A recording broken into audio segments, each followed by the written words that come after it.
Simba es un proyecto gratuito de promoción de la lectura. Ayúdanos a que nuestros libros lleguen a más gente compartiendo lecturas en las redes sociales. Si puedes y quieres, también puedes hacer una donación para mantener el proyecto y posibilitar que nuestra biblioteca siga creciendo. Historia de mis libros. Rubén Darío. Crítica. Índice azul. Esta mañana de primavera me he puesto a hojear mi amado viejo libro, un libro primigenio, el que iniciara un movimiento mental que había de tener después tantas triunfantes consecuencias. Y lo hojeo como quien relee antiguas cartas de amor, con un cariño melancólico, con una saudade conmovida en el recuerdo de mi lejana juventud. Era en Santiago de Chile, a donde yo había llegado, desde la remota Nicaragua, en busca de un ambiente propicio a los estudios y disciplinas intelectuales.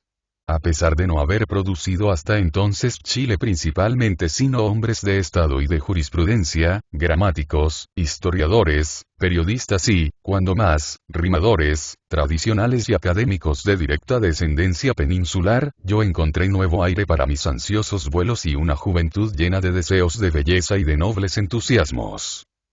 Cuando publiqué los primeros cuentos y poesías que salían de los cánones usuales, si obtuve el asombro y la censura de los profesores, logré en cambio el cordial aplauso de mis compañeros. ¿Cuál fue el origen de la novedad? El origen de la novedad fue mi reciente conocimiento de autores franceses del Parnaso, pues a la sazón la lucha simbolista apenas comenzaba en Francia y no era conocida en el extranjero, y menos en nuestra América. Fue Catulle Mendès mi verdadero iniciador, un Mendès traducido, pues mi francés todavía era precario. Algunos de sus cuentos lírico-eróticos, una que otra poesía, de las comprendidas en el Parnasse contemporaine, fueron para mí una revelación. Luego vendrían otros anteriores y mayores. Gautier, el Flaubert de la Tentation de St. Antoine, Paul de Saint-Victor, que me aportarían una inédita y deslumbrante concepción del estilo. Acostumbrado al eterno cliché español del siglo de oro, y a su indecisa poesía moderna, encontré en los franceses que he citado una mina literaria por explotar. La aplicación de su manera de adjetivar, de ciertos modos sintáxicos, de su aristocracia verbal, al castellano. Lo demás lo daría el carácter de nuestro idioma y la capacidad individual. Y yo, que me sabía de memoria el diccionario de galicismos de Baralt, comprendí que no solo el galicismo oportuno, sino ciertas particularidades de otros idiomas son utilísimas y de una incomparable eficacia en un apropiado trasplante. Así mis conocimientos de inglés, de italiano, de latín, debían servir más tarde al desenvolvimiento de mis propósitos literarios. Mas mi penetración en el mundo del arte verbal francés no había comenzado en tierra chilena. Años atrás, en Centroamérica, en la ciudad de San Salvador y en compañía del buen poeta Francisco Gavidia, mi espíritu adolescente había explorado la inmensa selva de Víctor Hugo y había contemplado su océano divino, en donde todo se contiene. ¿Por qué ese título azul? No conocía aún la frase huguesca L'Arc de l'Azur, aunque sí la estrofa musical del Stimens. Adieu, patrie, l'onde est en furie. Adieu, patrie, azur. Mas el azul era para mí el color del ensueño, el color del arte, un color helénico y homérico, color oceánico y firmamental, el coerueum, que en Plinio es el color simple que semeja al de los cielos y al zafiro. Y Ovidio había cantado. Respice vindicibus pacatum viribus orbem que latam nereus coerulus ambitum. Concentré en ese color célico la floración espiritual de mi primavera artística. Ese primer libro pues apenas puede contar el volumen incompleto de versos que apareció en Managua con el título de Primeras Notas. Se componía de un puñado de cuentos y poesías, que podrían calificarse de parnasianas. Azul, se imprimió en 1888 en Valparaíso, bajo los auspicios del poeta de la Barra y de Eduardo Poirier, pues el mecenas a quien fuera dedicado por insinuaciones del primero de estos amigos ni siquiera me acusó recibo del primer ejemplar que le remitiera. El libro no tuvo mucho éxito en Chile. Apenas se fijaron en él cuando D. Juan Valera se ocupara de su contenido en una de sus famosas cartas americanas de los lunes del Imparcial. Valera vio mucho, expresó su sorpresa y su entusiasmo sonriente porque hay muchos que quieren ver siempre alfileres en aquellas manos ducales. Pero no se dio cuenta de la trascendencia de mi tentativa. Porque si el librito tenía algún personal mérito relativo, de allí debía derivar toda nuestra futura revolución intelectual. A los que asustaba lo original de la reciente manera les fue extraño que un impecable como de Juan Valera hiciese notar que la obra estaba escrita en muy buen castellano. Otros elogios hiciera el tesoro de la lengua, como le llama el conde de las Navas, y el libro fue desde entonces buscado y conocido tanto en España como en América. Valera observa, sobre todo, el completo espíritu francés del volumen. Ninguno de los hombres de letras de la península que he conocido yo con más espíritu cosmopolita, y que más largo tiempo han residido en Francia, y que han hablado mejor el francés y otras lenguas extranjeras, me ha parecido nunca tan compenetrado del espíritu de Francia como usted me parece. Ni Galiano, ni de Eugenio de Ochoa, ni Miguel de los Santos Álvarez, y agregaba más adelante. Resulta de aquí un autor nicaragüense que jamás salió de Nicaragua sino para ir a Chile, y que es autor tan a la moda de París y con tanto chic y distinción, que se adelanta a la moda y pudiera modificarla e imponerla, cierto. Un soplo de París animaba mi esfuerzo de entonces. Mas había también, como el mismo Valera lo afirmara, un gran amor por las literaturas clásicas y conocimiento de todo lo moderno europeo. No era, pues, un plan limitado y exclusivo. Hay, sobre todo, juventud, un ansia de vida, un estremecimiento sensual, un relente pagano, a pesar de mi educación religiosa y profesar desde mi infancia la doctrina católica, apostólica, romana. Ciertas notas heterodoxas las explican ciertas lecturas. En cuanto al estilo, era la época en que predominaba la afición por la escritura artística y el diletantismo elegante. En el cuento El rey burgués, creo reconocer la influencia de Daudet. El símbolo es claro, y ello se resume en la eterna protesta del artista contra el hombre práctico y seco, del soñador contra la tiranía de la riqueza ignara. En el sátiro gordo, el procedimiento es más o menos mendesiano, pero se impone el recuerdo de Hugo y de Flaubert. En la ninfa, los modelos son los cuentos parisienses de Mendés, de Armand Silvestre, de Mezeroy, con el aditamento de que el medio, el argumento, los detalles, el tono, son de la vida de París, de la literatura de París. De más advertir que yo no había salido de mi pequeño país natal, como lo escribe Valera, sino para ir a Chile, y que mi asunto y mi composición eran de base libresca.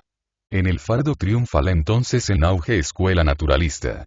Acababa de conocer algunas obras de Zola, y el reflejo fue inmediato. Mas no correspondiendo tal modo a mi temperamento ni a mi fantasía, no volví a incurrir en tales desvíos. En el velo de la reina Mab, sí, mi imaginación encontró asunto apropiado. El deslumbramiento shakespeareano me poseyó y realicé por primera vez el poema en prosa. Más que en ninguna de mis tentativas, en esta perseguí el ritmo y la sonoridad verbales, la transposición musical, hasta entonces es un hecho reconocido desconocida en la prosa castellana, pues las cadencias de algunos clásicos son, en sus desenvueltos periodos, otra cosa. La canción del oro es también poema en prosa, pero de otro género. Valera la califica de letanía. Y aquí una anécdota. Yo envié a París, a varios hombres de letras, ejemplares de mi libro, a raíz de su aparición. Tiempos después, en la Panté, de Peladán, aparecía un cantique de Lor, más que semejante al mío. Coincidencia posiblemente. No quise tocar el asunto, porque entre el gran esteta y yo no había esclarecimiento posible, y a la postre habría resultado, a pesar de la cronología, el autor de la canción del oro plagiario de Peladán. El rubí es otro cuento a la manera parisiense. Un mito, dice Valera. Una fantasía primaveral, más bien. Lo propio que el Palacio del Sol, donde llamara la atención el empleo del leitmotiv. Y otra narración de París, más ligera, a pesar de su significación vital, el pájaro azul. En Palomas Blancas y Garzas Morenas el tema es autobiográfico y el escenario la tierra centroamericana en que me tocó nacer. Todo en él es verdadero, aunque dorado de ilusión juvenil. Es un eco fiel de mi adolescencia amorosa, del despertar de mis sentidos y de mi espíritu ante el enigma de la universal palpitación. La parte titulada en Chile, que contiene En busca de cuadros, acuarela, paisaje, agua fuerte, la Virgen de la Paloma, la cabeza, otra acuarela, un retrato de Watteau, naturaleza muerta, al carbón, paisaje, y el ideal, constituyen ensayos de color y de dibujo que no tenían antecedentes en nuestra prosa.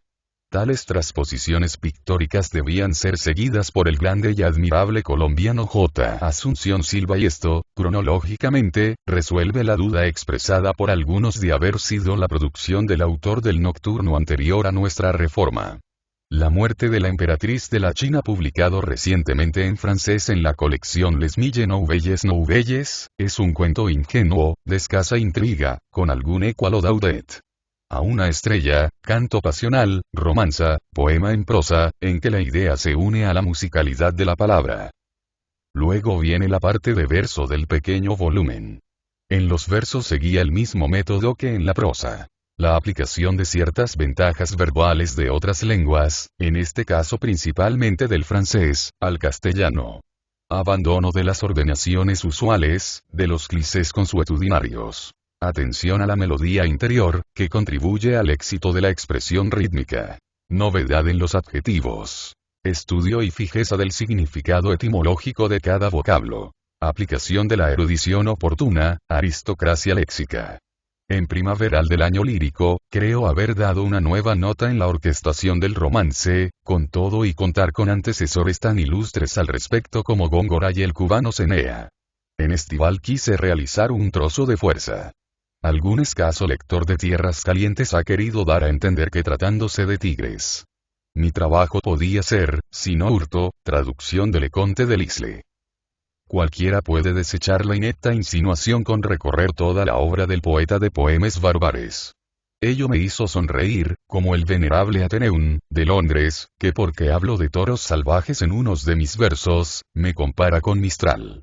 En Autumnal vuelve el influjo de la música, una música íntima, di camera, y que contiene las gratas aspiraciones amorosas de los mejores años, la nostalgia de lo aún no encontrado y que, casi siempre, no se encuentra nunca tal como se sueña. Hay enseguida, aconsonantando con lo anterior, la versión de Un pensamiento de otoño, de Armand Silvestre. Bien sabido es que, a pesar de sus particularidades harto rabelesianas y de su excesiva galoiserie, Silvestre era un poeta en ocasiones delicado, fino y sentimental. Ananke es una poesía aislada y que no se compadece con mi fondo cristiano. Valera la censura con razón, y ella no tuvo posiblemente más razón de ser que un momento de desengaño, y el asivar de lecturas poco propias para levantar el espíritu a la luz de las supremas razones. El más intenso teólogo puede deshacer en un instante la reflexión del poeta en ese instante pesimista, y demostrar que tanto el gavilán como la paloma forman parte integrante y justa de la concorde unidad del universo. Y que, para la mente infinita, no existen, como para la limitada mente humana, ni Arimanes, ni Ormuzd. Concluye el librito con una serie de sonetos. Caupolicán, que inició la entrada del soneto alejandrino a la francesa en nuestra lengua al menos según mi conocimiento. Aplicación a igual poema de forma fija, de versos de 15 sílabas, se advierte en Venus. Otro soneto a la francesa y de asunto parisiense. De invierno. Luego retratos líricos, medallones de poetas que eran algunas de mis admiraciones de entonces. Le Conte de Lisle, Catulle Méndez, el yanqui Walt Whitman, el cubano J. Palma, el mexicano Díaz Mirón, a quien imitara en ciertos versos agregados en ediciones posteriores de Azul, y que empiezan. Nada más triste que un titán que llora, hombre montaña encadenado a un lirio, que gime, fuerte, que, pujante, implora, víctima propia en su fatal martirio. Tal fue mi primer libro, Origen de las bregas posteriores, y que, en una mañana de primavera, me ha venido a despertar los más gratos y perfumados recuerdos de mi vida pasada, allá en el bello país de Chile. Cine Azul, es una producción de arte puro, sin que tenga nada de docente ni de propósito moralizador, no es tampoco lucubrado de manera que cause la menor delectación morbosa. Con todos sus defectos, es de mis preferidas. Es una obra, repito, que contiene la flor de mi juventud, que exterioriza la íntima poesía de las primeras ilusiones y que está impregnada de amor al arte y de amor al amor. Prosas profanas. Sería inútil tarea intentar un análisis exegético de mi libro Prosas profanas, después del estudio tan completo del gran José Enrique Rodó en su magistral y célebre opúsculo, reproducido a manera de prólogo en la edición parisiense de La Viuda de C. Bouret, y en la cual no apareció la firma del ilustre uruguayo por un descuido de los editores. Mas sí podré expresar mi sentimiento personal, tratar de mis procedimientos y de la génesis de los poemas en esta obra contenidos. Ellos corresponden al periodo de ardua lucha intelectual que hube de sostener, en unión de mis compañeros y seguidores, en Buenos Aires, en defensa de las ideas nuevas, de la libertad del arte, de la gracia, o, si se piensa bien, de la aristocracia literaria. En unas palabras de introducción concentraba yo el alcance de mis propósitos. Ya había aparecido Azul, en Chile. Ya habían aparecido los raros en la capital argentina. Estaba de moda entonces la publicación de manifiestos, en la brega simbolista de Francia, y muchos jóvenes amigos me pedían hiciese en Buenos Aires lo que, en París, Moreas y tantos otros. Opiné que no estábamos en idéntico medio, y que tal manifiesto no sería ni fructuoso ni oportuno. La atmósfera y la cultura de la secular Lutecia no era la misma de nuestro estado continental. Si en Francia abundaba el tipo de Remy de Gourmont, celui qui ne comprende pas como no sería entre nosotros. Él pululaba en nuestra clase dirigente, en nuestra general burguesía, en las letras, en la vida social. No contaba, pues, sino con una élite, y sobre todo con el entusiasmo de la juventud, deseosa de una reforma, de un cambio de su manera de concebir y de cultivar la belleza. Aun entre algunos que se habían apartado de las antiguas maneras, no se comprendía el valor del estudio y de la aplicación constante, y se creía que con el solo esfuerzo del talento podría llevarse a cabo la labor emprendida. Se proclamaba una estética individual, la expresión del concepto. Mas también era preciso la base del conocimiento del arte a que uno se consagraba, una indispensable erudición y el necesario don del buen gusto. Me adelanté a prevenir el prejuicio de toda imitación, y, apartando sobre todo a los jóvenes catecúmenos de seguir mis huellas, recordé un sabio consejo de Wagner a una ferviente discípula suya, que fue al mismo tiempo una de las amadas de Catulle Méndez. Asqueado y espantado de la vida social y política en que mantuviera mi país original un lamentable estado de civilización embrionaria, no mejor en tierras vecinas, fue para mí un magnífico refugio la República Argentina, en cuya capital, aunque llena de tráfagos comerciales, había una tradición intelectual y un medio más favorable al desenvolvimiento de mis facultades estéticas. Y si la carencia de una fortuna básica me obligaba a trabajar periodísticamente, podía dedicar mis vagares al ejercicio del puro arte y de la creación mental. Mas abominando la democracia, funesta a los poetas, así sean sus adoradores como Walt Whitman, tendí hacia el pasado, a las antiguas mitologías y a las espléndidas historias, incurriendo en la censura de los míopes. Pues no se tenía en toda la América española como fin y objeto poéticos más que la celebración de las glorias criollas, los hechos de la independencia y la naturaleza americana. Un eterno canto a Junín, una inacabable oda a la agricultura de la zona tórrida, y décimas patrióticas. No negaba yo que hubiese un gran tesoro de poesía en nuestra época prehistórica, en la conquista y aun en la colonia. Mas con nuestro estado social y político posterior llegó la chatura intelectual y periodos históricos más a propósito para el folletín sangriento que para el noble canto. Y agregaba, sin embargo, Buenos Aires. Cosmópolis. Y mañana. La comprobación de este augurio quedó afirmada con mi reciente canto a la Argentina. En cuanto a la cuestión ideológica y verbal, proclamé ante glorias españolas más sonoras, la del gran D. Francisco de Quevedo, de Santa Teresa, de Gracián, opinión que más tarde aprobarían y sostendrían en la península egregios ingenios. Una frase hay que exigiría comento. Abuelo, preciso es decíroslo. Mi esposa es de mi tierra. Mi querida es de París. En el fondo de mi espíritu, a pesar de mis vistas cosmopolitas, existe el inarrancable filón de la raza. Mi pensar y mi sentir continúan un proceso histórico y tradicional. Mas de la capital del arte y de la gracia, de la elegancia, de la claridad y del buen gusto, habría de tomar lo que atribuyese a embellecer y decorar mis eclosiones autóctonas. Tal día entender. Con el agregado de que no solo de las rosas de París extraería esencias, sino de todos los jardines del mundo. Luego expuse el principio de la música interior. Como cada palabra tiene un alma, hay, en cada verso, además de la armonía verbal, una melodía ideal. La música es solo de la idea, muchas veces luego profesé el desdén de la crítica de gallina ciega, de la gritería de los ocas, y aticé el fuego de estímulo para el trabajo, para la creación.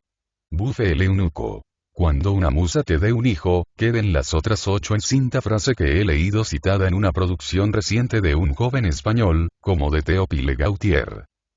En Era un aire suave, que es un aire suave, sigo el precepto del arte poética de Verlaine. De la musique avant toute chose, el paisaje, los personajes, el tono. Se presentan en ambiente siglo XVIII. Escribí como escuchando los violines del rey. Poseyeron mi sensibilidad Rameau y Lully. Pero el abate joven de los madrigales y el vizconde rubio de los desafíos, ante Eulalia que ríe, mantienen la secular felinidad femenina contra el viril rendido. Eva, Judith u Ofelia, peores que todas las sufragetes. En divagación diríase un curso de geografía erótica. La invitación al amor bajo todos los soles, la pasión de todos los colores y de todos los tiempos. Allí flexibilicé hasta donde pude el endecasílabo. La sonatina es la más rítmica y musical de todas estas composiciones, y la que más boga ha logrado en España y América. Es que contiene el sueño cordial de toda adolescente, de toda mujer que aguarda el instante amoroso. Es el deseo íntimo, la melancolía ansiosa, y es, por fin, la esperanza. En blasón celebro el cisne, pues esos versos fueron escritos en el álbum de una marquesa de Francia propicia a los poetas. En Del Campo me amparaba la sombra de Vanville, en un tema y en una atmósfera criollos. En la alabanza a los ojos negros de Julia madrigalicé caprichosamente. La canción de carnaval es también a lo Vanville, una oda funambulesca, de sabor argentino, bonaerense. 2 galanterías siguen para una dama cubana. Fueron escritas en presencia de mi malogrado amigo Julián del Casal, en La Habana, hace más de 20 años, e inspiradas por una bella dama, María Cay, hoy viuda del general Lachambre. Buque es otro madrigal de capricho. El faisán, en tercetos monorrimos, es un producto parisiense, ideado en París, escrito en París, trascendente de parisina. Garoniere dice horas artísticas y fraternas de Buenos Aires. El País del Sol, formulado a la manera de los Lieds de France, de Catulle Mendès, y como un eco de Gaspard de la Nuit, concreta la nostalgia de una niña de las islas del trópico, animada de arte, en el medio frígido y duro de Manhattan, en la imperial Nueva York. Margarita, que ha tenido la explicable suerte de estar en tantas memorias, es un melancólico recuerdo pasional, vivido, aunque en la verdadera historia, la amada sensual no fue alejada por la muerte, sino por la separación. Mía, y dice Mía, son juegos para música, propios para el canto, lieds que necesitan modulación. En Heraldos demuestro la teoría de la melodía interior. Puede decirse que en este poemita el verso no existe, bien que se imponga la notación ideal. El juego de las sílabas, el sonido y color de las vocales, el nombre clamado, heráldicamente, evocan la figura, oriental, bíblica, legendaria, y el tributo y la correspondencia. El coloquio de los centauros es otro mito, que exalta las fuerzas naturales, el misterio de la vida universal, la ascensión perpetua de Psique, y luego plantea el arcano fatal y pavoroso de nuestra ineludible finalidad. Mas renovando un concepto pagano, Thanatos no se presenta como en la visión católica, armado de su guadaña, larva o esqueleto, de la medieval reina de la peste y emperatriz de la guerra. Antes bien surge bella, casi atrayente, sin rostro angustioso, sonriente, pura, casta, y con el amor dormido a sus pies. Y, bajo un principio pánico, exaltó la unidad del universo, en la ilusoria isla de oro, ante la vasta mar. Pues como dice el divino visionario Juan, hay 3 cosas que dan testimonio en la tierra: el espíritu, el agua y la sangre. Y estos 3 no son más que uno. Ep. B. Juanis. Apost. V. 8. Et resunt, qui testimonium dan in terra. Spiritus, et agua, et sanguis. Et hic 3 unum sunt. En El poeta pregunta por Estella, el poeta rememora a un angélico ser desaparecido, a una hermana de las liliales mujeres de Poe, que ha ascendido al cielo cristiano. Luego leeréis un prólogo lírico, que se me antojó llamar Pórtico, escrito hace largos años en alabanza del muy buen poeta, del vibrante, sonoro y copioso Salvador Rueda, gloria y decoro de las Andalucías. Y como en ese tiempo visitase yo la que es llamada harto popularmente Tierra de María Santísima, no dejé de pagar tributo, contagiado de la alegría de las castañuelas, panderos y guitarras, aquella encantada región solar. Y escribí, entre otras cosas, el elogio de la seguidilla. En Buenos Aires, he iniciado en los secretos wagnerianos por un músico y escritor belga, M. Charles del Gouffre, rimé el soneto de El Cisne Ave Eternal. Que concluye. Oh, cisne. Oh, sacro pájaro. Si antes la blanca Helena del huevo azul de Leda brotó de gracia llena, siendo de la hermosura la princesa inmortal, bajo tus blancas alas la nueva poesía, concibe en una gloria de luz y de armonía la Helena eterna y pura que encarne al ideal.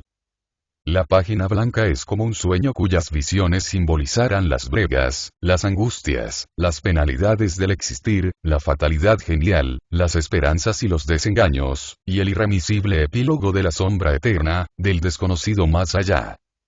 Ay, nada ha amargado más las horas de meditación de mi vida que la certeza tenebrosa del fin. Y cuántas veces me he refugiado en algún paraíso artificial, poseído del horror fatídico de la muerte. Año Nuevo es una decoración sideral, animada, se diría, de un teológico aliento. La sinfonía en gris mayor trae necesariamente el recuerdo del mágico Teo, del exquisito Gautier y su Simoni en blanc majeur. La mía es anotada da pres nature, bajo el sol de mi patria tropical. Yo he visto esas aguas en estagnación, las costas como candentes, los viejos lobos de mar que iban a cargar en goletas y bergantines maderas de tinte, y que partían a velas desplegadas, con rumbo a Europa. Bebedores taciturnos, o risueños cantaban en los crepúsculos, a la popa de sus barcos, acompañándose con sus acordeones cantos de Normandía o de Bretaña, mientras exhalaban los bosques y los esteros cercanos rodeados de manglares, bocanadas cálidas y relentes palúdicos. En epitalamio bárbaro se testifica en la lira el triunfo amoroso de un grande Apolónida.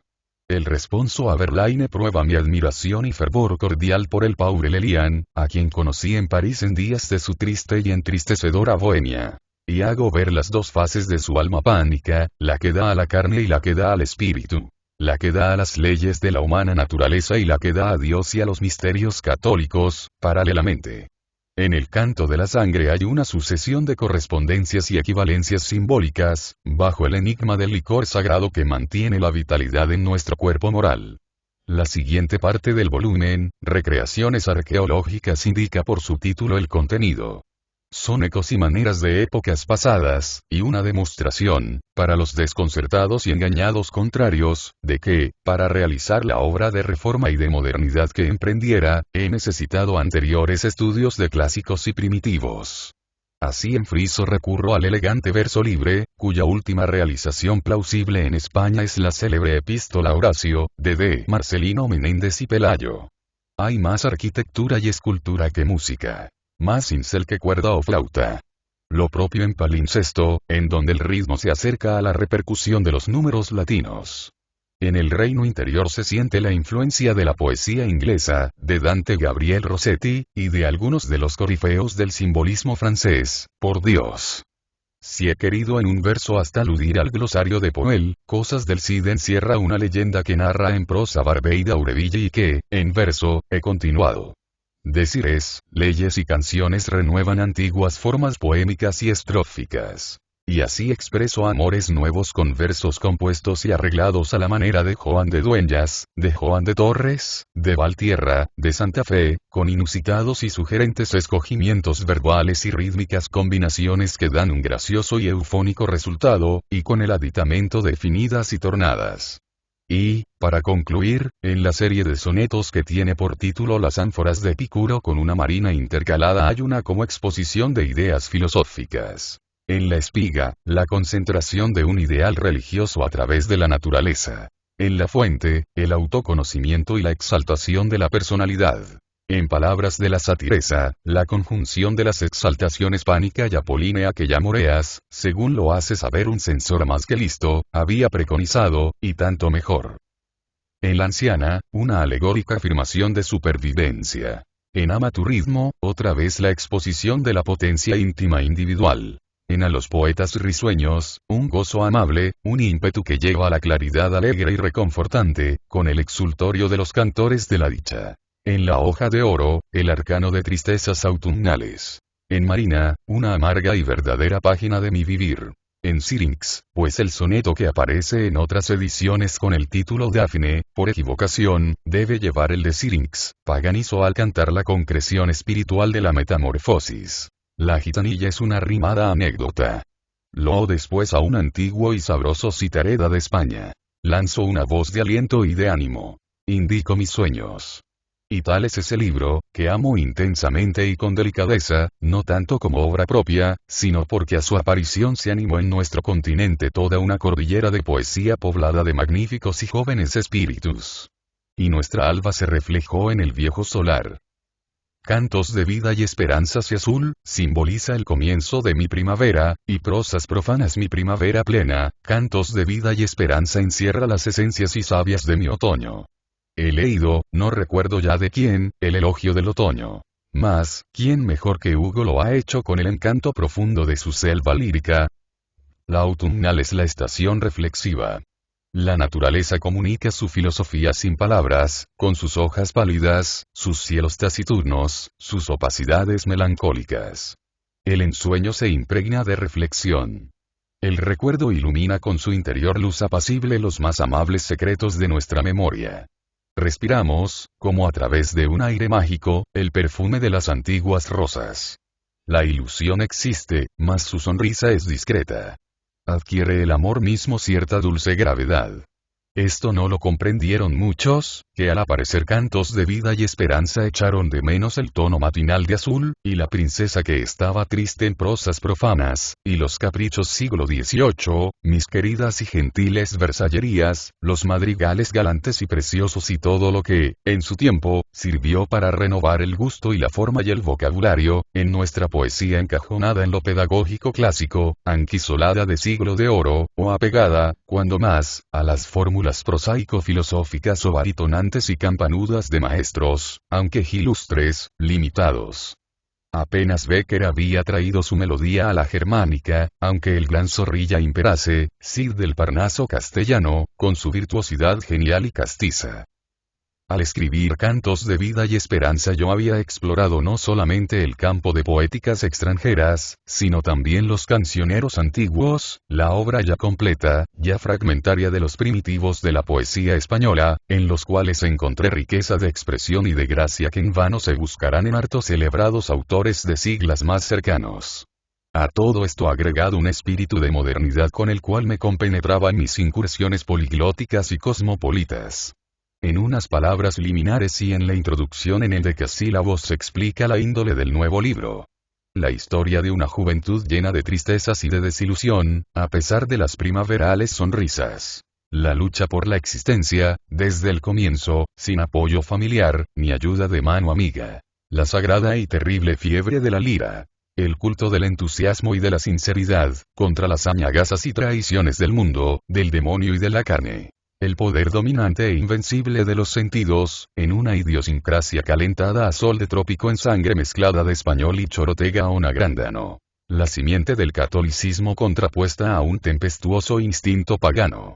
Complicado con la necesidad psicofisiológica de estimulantes modificadores del pensamiento, peligrosos combustibles, suprimidores de perspectivas afligentes, pero que ponen en riesgo la máquina cerebral y la vibrante túnica de los nervios. Mi optimismo se sobrepuso. Español de América y americano de España, canté, eligiendo como instrumento al hexámetro griego y latino, mi confianza y mi fe en el renacimiento de la vieja Hispania, en el propio solar y del otro lado del océano, en el coro de naciones que hacen contrapeso en la balanza sentimental a la fuerte y osada raza del norte.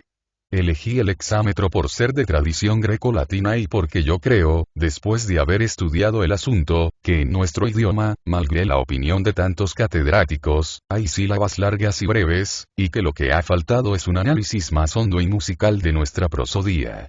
Un buen lector hace advertir enseguida los correspondientes valores. Y lo que han hecho vos y otros en alemán, Longfellow y tantos en inglés, Carducci, D'Annunzio y otros en Italia, Villegas, el P. Martín y Eusebio Caro el colombiano, y todos los que cita Eugenio Mele en su trabajo sobre la poesía bárbara en España, bien podíamos continuarlo otros, aristocratizando así nuevos pensares. Y bella y prácticamente lo ha demostrado después un poeta del Valer de Marquina.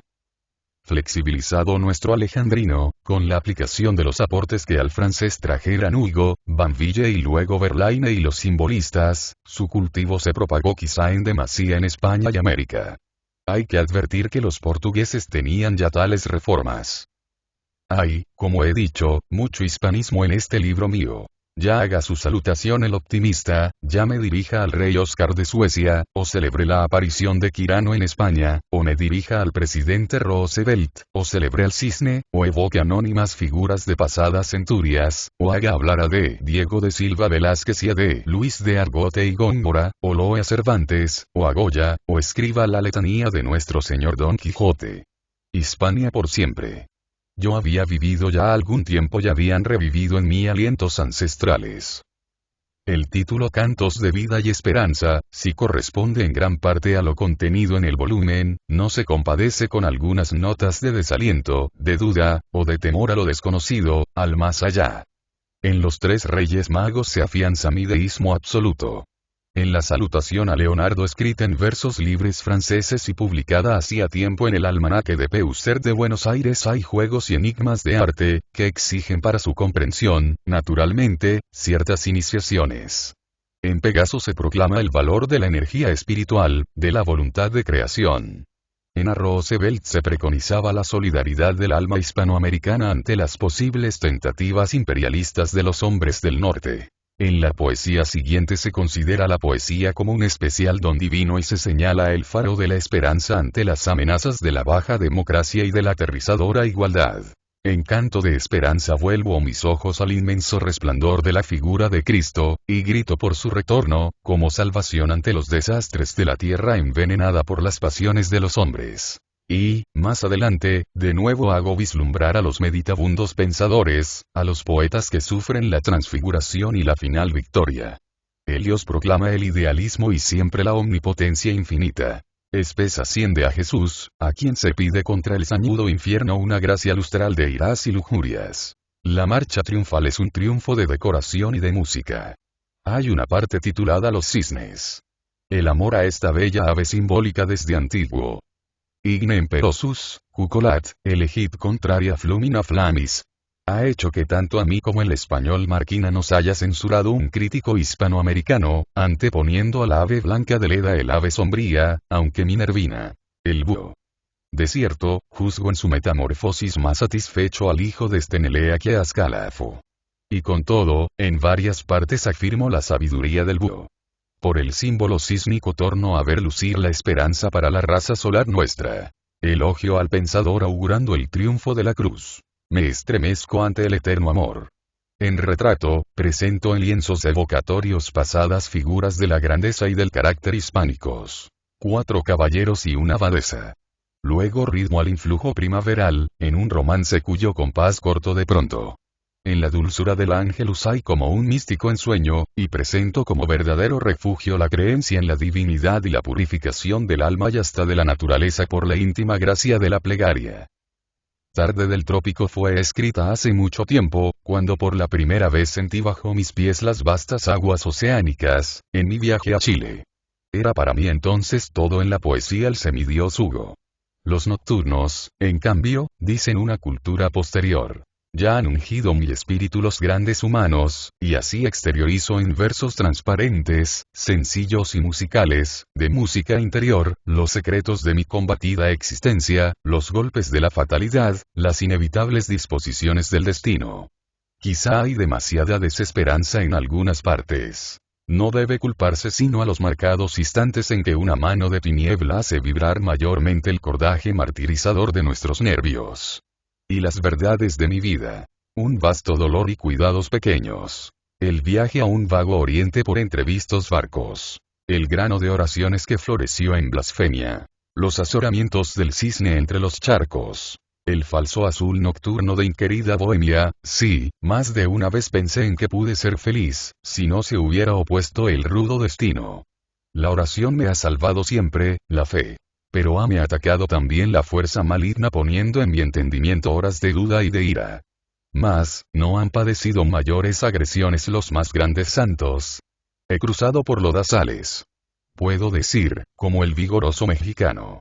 Hay plumajes que cruzan el pantano, y no se manchan. Mi plumaje es de esos. En cuanto a la bohemia inquerida, habría yo gastado tantas horas de mi vida en agitadas noches blancas, en la euforia artificial y desorbitada de los alcoholes, en el desgaste de una juventud demasiado robusta, si la fortuna me hubiera sonreído y si el capricho y el triste error ajenos no me hubiesen impedido, después de una crueldad de la muerte, la formación de un hogar. Esperanza olorosa a hierbas frescas, trino del ruiseñor primaveral y matinal, azucena tronchada por un fatal destino, rebusca de la dicha, persecución del mal. INSBP. Y gracias sean dadas a la suprema razón, si puedo clamar con el verso de la obertura de este libro. Si no caí fue porque Dios es bueno. En la canción de otoño en primavera digo adiós a los años floridos, en una melancólica sonata, que, si se insiste en parangonar, tendría su melodía algo como un sentimental eco musetiano. Es de todas mis poesías la que más suaves y fraternos corazones ha conquistado. En Trébol hay homenaje a glorias españolas. En Charitas una aspiración teologal incensa la más sublime de las virtudes. En los siguientes versos. Oh, terremoto mental.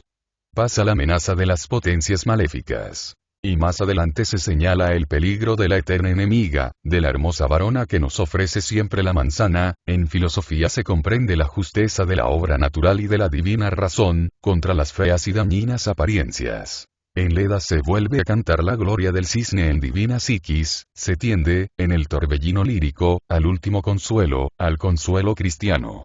El soneto de 13 versos, cuyo sentido incomprendido ha hecho balbucir juicios distantes a más de un crítico de poca malicia, es un juego a lo Mallarmé, de sugestión y fantasía. Los versos que van a continuación elevan a la idealidad y alivian del peso a las miserias morales. Después vendrá un paternal recuerdo, un himno al encanto misterioso femenino, un alor al gran manco, un madrigal ocasional, un canto a la siempre para mí atrayente talaza, una meditación filosófica, seguida de otras. Una silueta bíblica. Alegorías y símbolos. Un soneto hay que tiene una dolorosa historia. Melancolía. Está dedicado a un pobre pintor venezolano que tenía el apellido del Libertador. Era un hombre doloroso, poseído de su arte, pero mayormente de su desesperanza.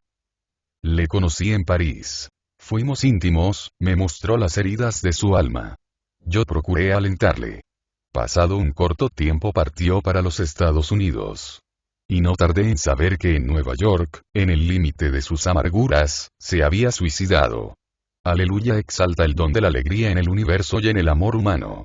De otoño explica la diferencia entre los mayos y diciembres espirituales. En el poema A Goya me inclino ante el poder de aquel genial príncipe de luces y tinieblas. En Caracol junto al misterio natural mi incógnito misterio. En Amo, amas, pongo el secreto del vivir en el sacro incendio universal amoroso. En el soneto autumnal al marqués de Bradomín, al celebrar a un gran ingenio de las Españas, exalto la aristocracia del pensamiento. En otro nocturno digo los sufrimientos de los invencibles insomnios cuando el ánima tiembla y escucha. En urna votiva cumplo con la amistad. En programa matinal se expone un epicurismo todo poético. En Ibis señalo el peligro de las ponzoñosas relaciones. En Thanatos me estremezco ante lo inevitable. Ofrenda es una ligera y rítmica galantería vanvillesca. En propósito primaveral de nuevo se presenta una copa llena de vino de las ánforas de Epicuro. La letanía de nuestro señor Don Quijote afirma otra vez mi arraigado idealismo, mi pasión por lo elevado y heroico. La figura del caballero simbólico está coronada de luz y de tristeza.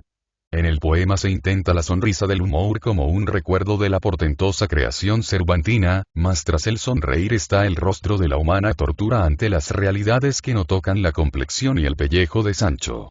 En allá lejos hay un rememorar de paisajes tropicales, un recuerdo de la ardiente tierra natal, y en lo fatal, contra mi arraigada religiosidad y a pesar mío, se levanta como una sombra temerosa un fantasma de desolación y de duda.